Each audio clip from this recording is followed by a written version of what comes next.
Hello, welcome back to খেলো Bangla channel. আজকের ভিডিওতে জানাবো ইস্ট বেঙ্গল টিম কিন্তু এখনও চান্স তৈরি করে রেখেছে প্লে অফ খেলার। সে খবর তো জানাবো মোহনবাগানের প্রাক্তন কোচ অ্যান্টোনিও লোপেজ হাবাস তিনি কিন্তু দেশের 1 নম্বর লিগে আবারও কিন্তু ফিরতে চলেছে। সমস্ত খবর জানাবো খেলার আরও আপডেট খবর।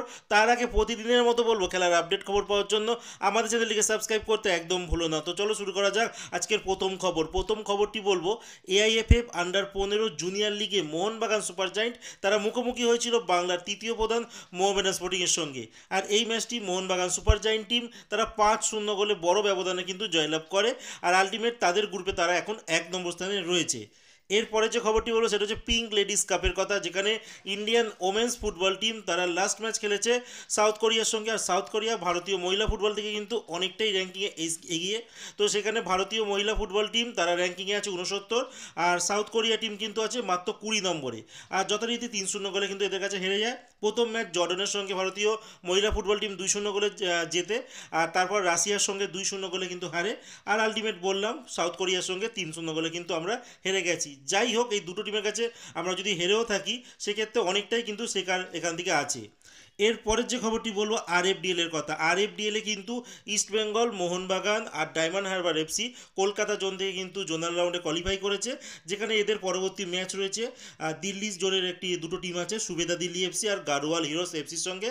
যেখানে এই ম্যাচগুলো হবে কিন্তু বেঙ্গলের নৈহাটি স্টেডিয়ামে। 1 মার্চ থেকে শুরু হবে, 15 মার্চ অবধি এই ম্যাচগুলো চলবে। তো এই তিনটে ক্লাবে হোম আর অ্যাওয়ে, তো সেরকম সিস্টেম তো আর হচ্ছে না, তো একটা স্টেডিয়ামে কিন্তু দুবার করে খেলা হবে। তো এই ম্যাচগুলোর কিন্তু কবে কি ডেটে হচ্ছে সেটা আমি কমিউনিটি পোস্টে পোস্ট করে দিয়েছি, তোমরা ওখানে গিয়ে দেখে নিতে পারো।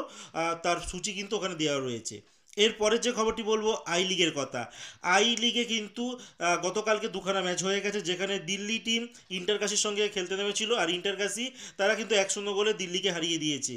আর এসসি ব্যাঙ্গালোর তারা 2-0 গোলে কিন্তু শিলং লাজং এফসিকে হারিয়ে দিয়েছে। এই মুহূর্তে আই লিগের টপ 5 যে টিমের কথা যদি বলি, তো সেখানে ইন্টারকাশি 16 ম্যাচে 31, 2 নম্বরে চার্চিল ব্রাদার্স নেমে গেছে, তারা এতদিন 1 নম্বর স্থানে ছিল, তারা 16 ম্যাচে 29, 3 নম্বরে আছে রিয়াল কাশ্মীর 16 ম্যাচে 26, 4 নম্বরে আছে গোকুলাম কেরালা 16 ম্যাচে 25, 5 নম্বরে আছে রাজস্থান এফসি 16 ম্যাচে 24। আর এই মুহূর্তে ইন্টারকাশি বলেই দিলাম 16 ম্যাচে 31 পয়েন্ট নিয়ে কিন্তু তারা কিন্তু এখন লিগ টেবিলে 1 নম্বর স্থানে রয়েছে।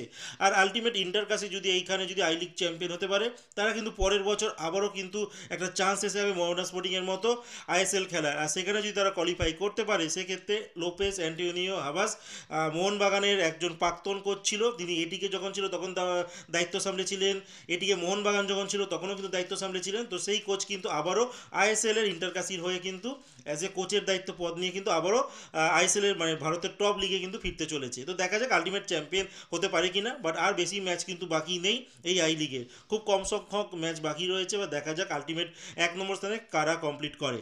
এরপরে যে খবরটি বলবো ইস্টবেঙ্গলের কথা। ইস্টবেঙ্গল গতকালকে আইএসএল এর মুখোমুখি হয়েছিল হায়দ্রাবাদ এফসির সঙ্গে ঘরের মাঠে। আর এই ম্যাচটি প্রথম হাফে জঘন্য ফুটবল খেলার পর দ্বিতীয় হাফে আমরা দেখতে পাই যখন রিচার্ড সেলিস নামে।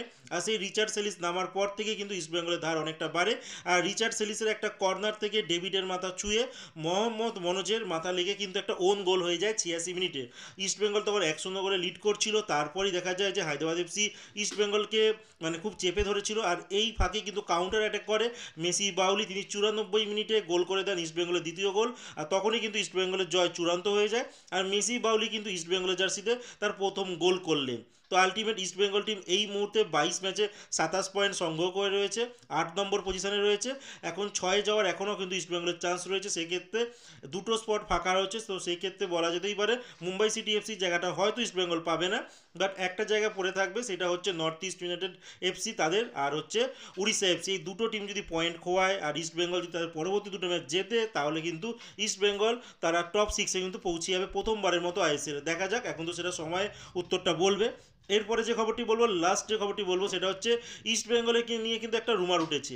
ইস্টবেঙ্গল নাকি পরের মরশুমের জন্য কর্নাল সিলকে কিন্তু চাইছে, যিনি বর্তমানে চেন্নাই এফসির খেলোয়াড়। আর চেন্নাই এফসির সঙ্গে তার কিন্তু এই বছরই কন্ট্রাক্ট মানে শেষ হয়ে যাচ্ছে। আর এই খেলোয়াড়টিকে চেন্নাই এফসি কিন্তু 4 কোটি টাকার মূল্যে কিন্তু সই করিয়েছিল, আর যা খবর পাওয়া যাচ্ছে ইস্টবেঙ্গল নাকি তাকে ডবল স্যালারি দেবে বলে নাকি অফার করেছে। আর এটা কিন্তু এখনও অবধি রুমার পর্যায়ে রয়েছে। এর আগে আমরা শুনেছিলাম যে মোহনবাগান সুপার জায়েন্টও কিন্তু এই খেলোয়াড়টিকে চেয়েছিল। আর এই খেলোয়াড়টি বলতে পারা যায় খুব দারুণ খেলোয়াড়, মিডফিল্ডে নেতৃত্ব দেয়। আর এখন দেখার বিষয় যদি এই খেলোয়াড়টিকে সই করায় তো ইস্টবেঙ্গল কোন খেলোয়াড়কে ড্রপ করবে, কারণ ইস্টবেঙ্গলের ম্যাক্সিমাম বিদেশি খেলোয়াড় কিন্তু মানে শুধু ক্লেটন সিলভা ছাড়া বাকিরা কিন্তু কন্ট্যাক্ট 2 বছরের রয়েছে। আর সেক্ষেত্রে ডিফেন্সের কথা যদি বলা যায় সেক্ষেত্রে হেক্টর রুটসের সঙ্গে কন্ট্যাক্ট 1 বছরের আছে। তো দেখা যাক কাকে তার জায়গায় সাইন করানো হয়। তো সেটাই দেখার বিষয়। তো আপাতত আজকের মতো খেলার খবর এতটুকুই। ভালো থেকো, সুস্থ থেকো, দেখা হচ্ছে নতুন আরেকটি ভিডিওতে।